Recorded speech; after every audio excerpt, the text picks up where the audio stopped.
কারে বিশ্বাস করব বলেন? ডক্টর ইউনূসরে বিশ্বাস কইরা ক্ষমতার মসনদে বসাইলাম, তিনি আমাদের হয়ে কাজ করবে। বিপ্লবের শক্তি হিসেবে ডক্টর ইউনূসরে ভালোবাসা ক্ষমতার আসনে বসাইলাম। তিনি কি আসলেও আমাদের দুঃখ বুঝতেছে? আমাদের কথা তিনি শুনতেছে?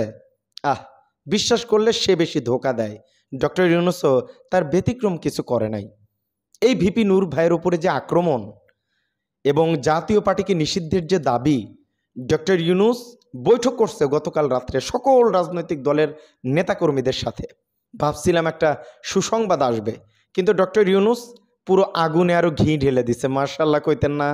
প্রিয় দর্শক মণ্ডলী, টাইটেল এবং থাম্বনেল দেখে হয়তো অবাক চিত্তে ক্লিক করছেন, বলবেন ওহাব ভাই এটা কি ধরনের টাইটেল লিখলেন, থাম্বনেল লিখলেন, সেনা প্রধান চেঞ্জ হয়ে যাচ্ছে, নতুন সেনা প্রধান আসতেছে, কি লিখলেন? দেখেন, আমরা নিজে থেকে কোনো কথা বানিয়ে বলি না, প্রমাণ সহকারে আজকে আপনাদেরকে বিস্তারিত জানানোর চেষ্টা করব যে আসলে দেশের অভ্যন্তরীণ বিষয়গুলোতে আসলে ঘটতেছে কি।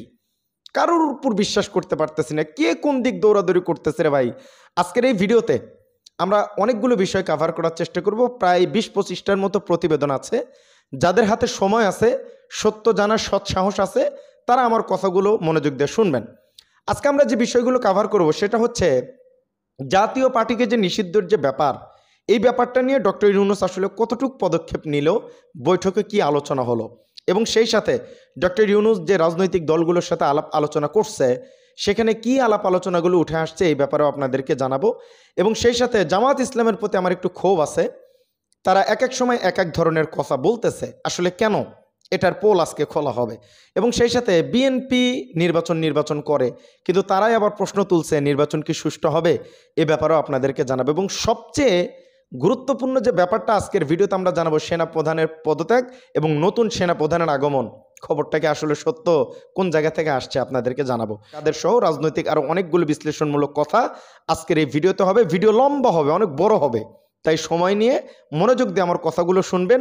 এক ভিডিওতে আপনারা অনেকগুলো প্রতিবেদন জানতে পারবেন।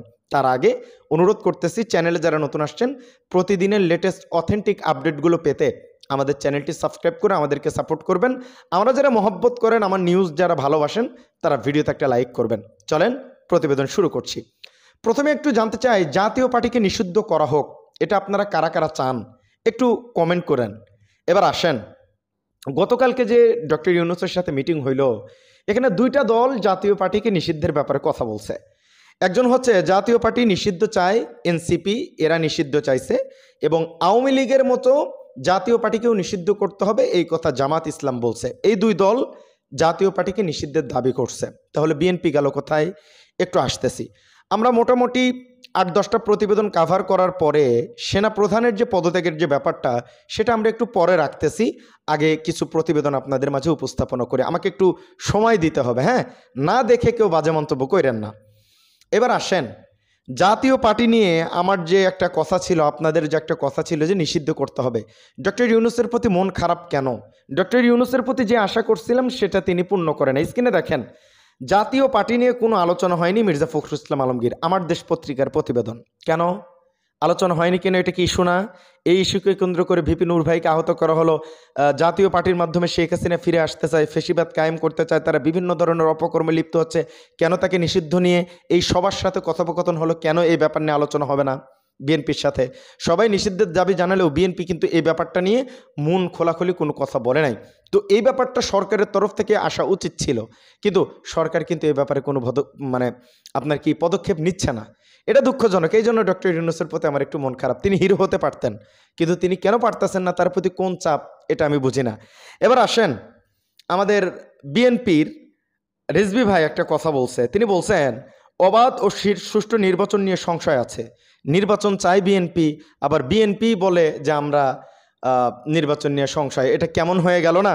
এবার আসেন, ভিডিও লম্বা হচ্ছে, আর একটু পরে হয়তো আপনারা সেনা প্রধানের নিউজটা পাবেন না। আমাদের সাংবাদিক ইলিয়াস ভাই প্রতিনিয়ত তিনি কিন্তু বিস্ফোরক কথা বলেন, এবং তিনি যে কথাগুলো বলেন 2 দিন আগে এবং 2 দিন পরে কিন্তু সেগুলো ঘটে। কিছু কিছু ঘটে না, আবার কিছু কিছু ঘটে।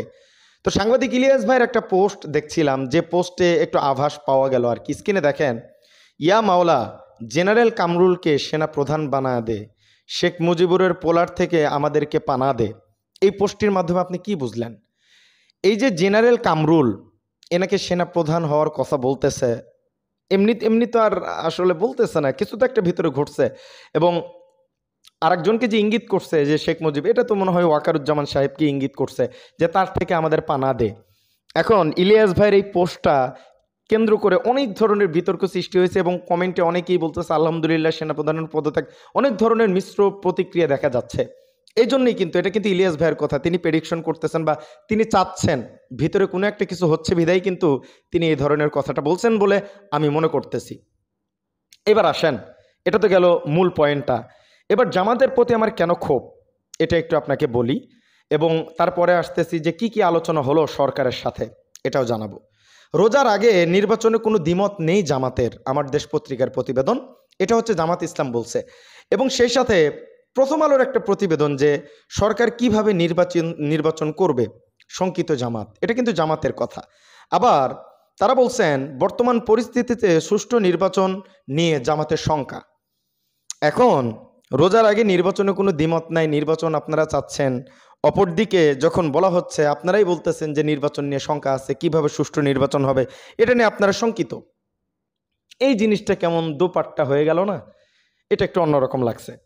এবং যে আলোচনাটা হয়েছে এই আলোচনাগুলোর মধ্যে বিএনপি পরিপূর্ণ আলোচনা করতে পারেনি, কারণ তাদের দলীয় একটা মিটিং ছিল, তারা স্বল্প সময়ে একটু দেখা করছেন, তাদের বিষয়ে কোনো আপডেট আসে নাই। জামাত ইসলামকে তিনটা বিষয়ে ডক্টর ইউনূস আশ্বস্ত করছেন। আমি যদি সেই তিনটা বিষয় একটু আপনাদেরকে বলি, ডক্টর ইউনূস তিন বিষয়ে আশ্বস্ত করছেন। প্রথমত সংস্কার, এই বিষয়ে তিনি আশ্বস্ত করছেন যাতে বারবার নির্বাচন প্রশ্নবিদ্ধ না হয়। দ্বিতীয়ত বিচারকে দৃশ্যমান করা, এই যে খালি যাতায়াত করতেছে এগুলোকে দৃশ্যমান করতে তিনি প্রতিশ্রুতি দিয়েছেন। তৃতীয়ত বিশ্বমানের আনন্দমুখর নির্বাচন আয়োজনের যে প্রতিশ্রুতি জামাত ইসলামকে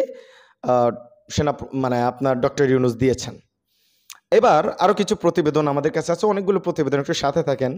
নারীদের আসনে সরাসরি ভোট চেয়েছে এনসিপি, এবং সেই সাথে চাবির যে খবর, চাবির বিষয়ে তৎপর সরকার, সন্ত্রাসীদের কোনোভাবেই ছাড় দেওয়া হবে না, আমাদের আসিফ ভাই এই কথা বলছেন। এবং রেজবি ভাই একটা খুব ভালো প্রশ্ন করছে যে জিএম কাদের বাংলাদেশে এখনো কিভাবে রাজনীতি করে, এটা হচ্ছে আমাদের রেজবি ভাইয়ের কথা। এবং খালেদা জিয়ার সাজা দেওয়া বিচারপতি আখতারুজ্জামানকে পদত্যাগ করানো হয়েছে, মাশাআল্লাহ। এবং ফেব্রুয়ারিতে প্রথমার্ধে নির্বাচন হবে, প্রধান উপদেষ্টা আশ্বস্ত করেছেন, জানিয়েছেন বিএনপি। এবং চীন সফর শেষে রাতেই ফিরে নূরকে দেখতে গিয়েছেন নাহিদ ভাইরা। এবং বিমানবন্দরে আটকে দেওয়া হলো ডেপুটি গভর্নর হাবিবুর রহমানকে। এই তো মোটামুটি নিউজ। কিন্তু এইবার আসেন সবচেয়ে আলোচনার যে আরও একটা পয়েন্ট, সেটা হচ্ছে যে এনসিপি ডক্টর ইউনূসের সাথে অনেক কথোপকথন করছেন, তারা যে বিষয়গুলো নিয়ে কথা বলছেন সেগুলো একটু আপনাদেরকে আমি দ্রুত পড়ে শোনাচ্ছি যাতে আপনাদের সময় কম খরচ হয়।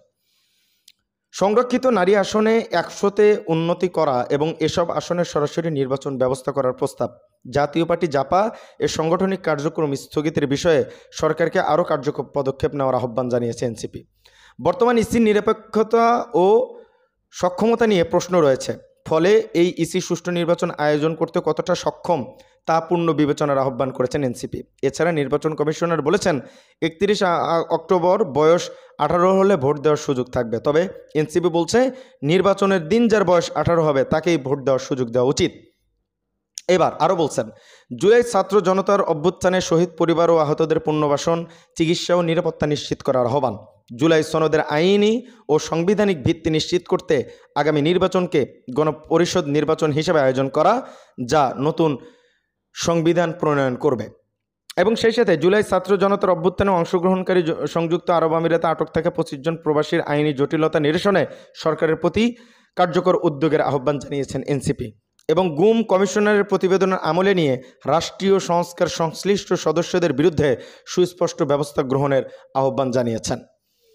আচ্ছা, আরও একটা প্রতিবেদন যেটা খুবই গুরুত্বপূর্ণ, একটু দেওয়া দরকার মনে করছি। এই যে সরকার যে আসলে কি পদক্ষেপ নিচ্ছে ভিপি নূরের বিষয়টা নিয়ে, এই ব্যাপারে আসিফ মাহমুদ সজীব ভুঁইয়া ভাই একটা গুরুত্বপূর্ণ কথা বলছে, একটু আপনাদেরকে জানাই। ইতিমধ্যে শক্তিশালী তদন্ত কমিটি গঠন করা হয়েছে, যারা এর সঙ্গে জড়িত তাদের শাস্তির আওতায় নিয়ে আসার জন্য জানতে পেরেছি গত শুক্রবার কর্মসূচির আগেও গণ অধিকার পরিষদ নুরুল হক নূরকে হুমকি দেওয়া হয়েছে। কাদেরকে কাদের দিক থেকে এরকম হুমকি দেওয়া হয়েছে? কোনো ইনস্টিটিউট রাষ্ট্রের কাঠামোর মধ্যে থেকেও ফেসিবাদ কায়েম করে যাচ্ছে, সেটা সরকার খতিয়ে দেখবে এবং প্রয়োজনীয় ব্যবস্থা নেবে। আসিফ মাহমুদ ভাই এই কথাটা দিয়েছেন। দেখেন, আমরা যে বলি যে আমাদের ভিডিওগুলো গুরুত্বপূর্ণ, কেন বলি? আমি তো এখানে কোনো অন্য ধরনের কথা বলিনি। এতগুলো প্রতিবেদন আমি 10 মিনিটের ভিতরে আপনাদেরকে শুনিয়ে দিলাম। এখানে কিন্তু আমি বহিরাগত কথা একটাও বলি নাই। এবং প্রত্যেকটা নিউজই কিন্তু গুরুত্বপূর্ণ। সারা দিনে যে ব্যাপারগুলো ঘটায় আমি পুরো নিউজগুলো কাভার করি এক ভিডিওতে। আমি কিন্তু 8-10টা ভিডিও বানাই না। কিন্তু আপনাদের জন্য এখন চিন্তা করতেছি, প্রত্যেকটা এখানে যতগুলো নিউজ আমি কাভার করছি প্রত্যেকটা নিউজ নিয়ে 2-3 মিনিট কথা বলা যায়। তার মানে আমি 20টা প্রতিবেদন এক ভিডিওতে করতেছি, তাহলে কি এটা গুরুত্বপূর্ণ না?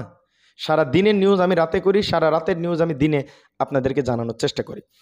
তো এই তো হলো বিষয়। এবং সেনাপ্রধানের যে পদত্যাগের যে ব্যাপারটা, এটা আমার কথা না, সাংবাদিক ইলিয়াস ভাই একটু ইঙ্গিত দিয়েছে, সেই জন্য আর কি বললাম।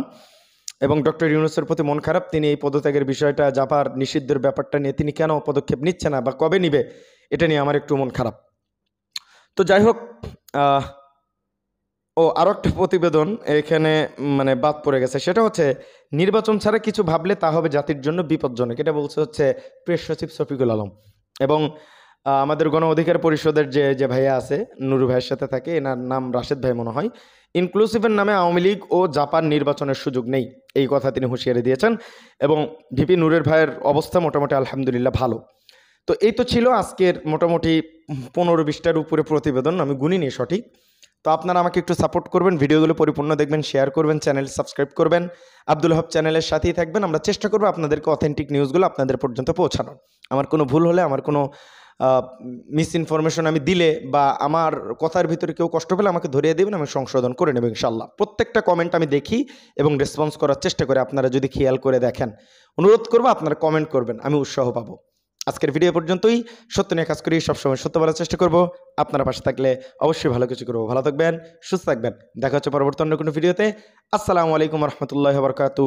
পিনাকি ভট্টাচার্যর কথা, ইনকিলাব জিন্দাবাদ।